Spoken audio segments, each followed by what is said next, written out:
গোপালগঞ্জে অনেক ঘটনা তো ঘটে গেল। এই ঘটনা আমার যেটা ধারণা, অনেক দিন এই তরুণ ছাত্র নেতাদের মনে দাগ কেটে থাকবে। এই ট্রমা থেকে বের হতে তাদের সময় লাগবে। খেয়াল করেন, যারা আজকে আক্রান্ত হলো, যেই ছাত্র নেতারা, তারা কারা? তারা বাংলাদেশে গণ অভ্যুত্থানের সফল নেতা। হাসনাত আবদুল্লাহ বলেন, সার্জিস আলম বলেন, অথবা নাহিদ ইসলাম বলেন, এরা প্রথম সারি, সবাই তাদের নাম জানে। কিন্তু তারা কিন্তু একটা বড় ধাক্কা খেয়ে গেল গোপালগঞ্জে। গোপালগঞ্জের যেই পরিস্থিতির তারা শিকার হলো, সেটা তারা হয়তো কল্পনাও করতে পারে। ঢাকায় সেই অভ্যুত্থান এবং তার পরবর্তী লম্বা সময় ধরে তারা কেবল ভাসছিল। তারা সামনে কোনো প্রতিবন্ধকতা দেখছিল না। যেটাই দেখছিল সেটাকেই তারা বলছিল যে আমরা হাসিনার পতন ঘটাতে পারছি, আর যে কোনো রাজনৈতিক শক্তিকে পতন ঘটাতে পারবো। বিএনপি জামাত এখানে কোনো বিষয় না, এমন একটা ভাবে কিন্তু তারা ছিল। আজকে কিন্তু সেই জায়গা থেকে তারা নিচে পড়ে গেছে, এবং এটা হয়তো তাদের রাজনৈতিক জীবনের জন্য একটা শিক্ষা, বড় একটা দীক্ষা। এখান থেকে তাদের একটা শিক্ষা নেওয়া উচিত। খেয়াল করেন, তারা কি বলছিল, স্ট্যাটাসও দিচ্ছিল যে 17 বছর বিএনপি আন্দোলন করে শেখ হাসিনার পতন ঘটাতে পারেনি, আমরা 7 মিনিটেই সেটা পারছি। এরকম অনেকগুলো কিন্তু কথা বলছিল তারা বিভিন্ন জনসভাগুলোতে, এবং সেই তাদের ক্যাচি পয়েন্টগুলো গণমাধ্যমগুলোতে সামনে আসছিল। অনেকে এটা পছন্দ করেনি। যারা রাজনীতিতে অভিজ্ঞ তারা বলছিল যে এটা ছোট মুখে বড় কথা। এখন দেখেন, ওই যে বৃক্ষ তোমার নাম কি ফলে পরিচয়, তাই হলো। কিন্তু তারা কিন্তু এইভাবে চলতে চলতে এক ধরনের বলতে গেলে ফাঁদে পড়লো।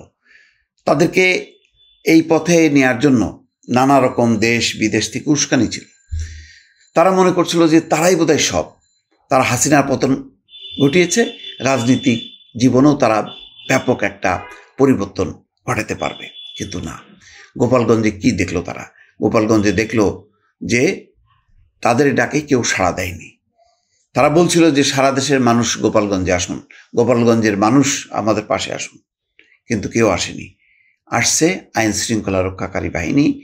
আইন শৃঙ্খলা রক্ষাকারী বাহিনীর সর্বোচ্চ যে বাহিনী, সেনাবাহিনী, যাদের এই কাজ করার কথা না, ঘটনাক্রমে বা ভাগ্যক্রমে তারা এখন সারা দেশে আইন শৃঙ্খলা রক্ষার দায়িত্বে আছে অন্তর্বর্তী সরকারের সমর্থনে। তারা এসে উপস্থিত হওয়াতে তারা কিন্তু রক্ষা পেয়েছে। বাংলাদেশের এরকম একটা নজিরবিহীন ঘটনা, কেউ এপিসি বা সাজোয়া জানে করে তাদেরকে সরাতে হয়, এমন ঘটনা কিন্তু ঘটেনি। সাধারণত পুলিশ স্কোয়াডে অথবা হেলিকপ্টার দিয়ে সরানো হয়। কিন্তু সাজোয়া জানের ওইরকম খোলসের মধ্যে যে এরকম জায়গা থাকে, এরকম বসে চলে যাওয়া যায়, এটা আমারও জানা ছিল না। আমি ভাবতাম ওর ভিতরে থাকতো গোলা বারুদ, আর একজন দাঁড়িয়ে থাকতো উপরে, যাতে তারা মেশিন গান চালাতে পারে ওই ট্যাঙ্কির উপর থেকে। কিন্তু ওর ভেতরে এইভাবে ঢোকা এক ধরনের মনে হচ্ছে যে ঢুকে গেল, বাইরে কি হচ্ছে কিচ্ছু দেখার উপায় নেই। তো এইরকম নজিরবিহীন কায়দায় তাদেরকে কিন্তু চলে যেতে হলো।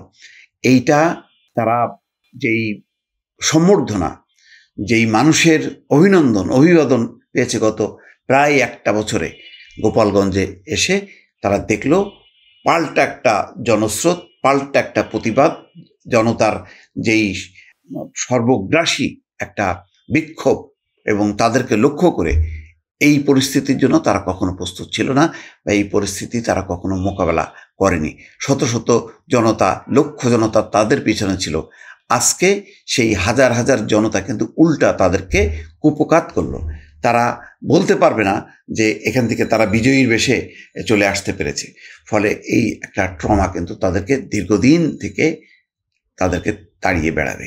এটা তাদেরকে মাথায় রাখতে হবে, এবং এইটাই হচ্ছে তাদের শিক্ষা, এটাই হচ্ছে তাদের দীক্ষা।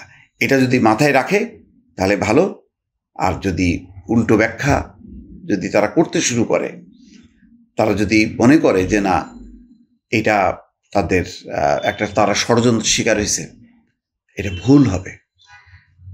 গোপালগঞ্জ বাংলাদেশ থেকে বিচ্ছিন্ন না, কিন্তু কেন ওই জনপদটাকে উজ্জীবিত করা গেল না, তার কারণ তাদেরকে খুঁজে বের করতে হবে। আমার ধারণা গোপালগঞ্জ ট্রমা তাদের অনেক দিন তাড়িয়ে বেড়াবে। দর্শক ভালো থাকবেন, আল্লাহ হাফেজ।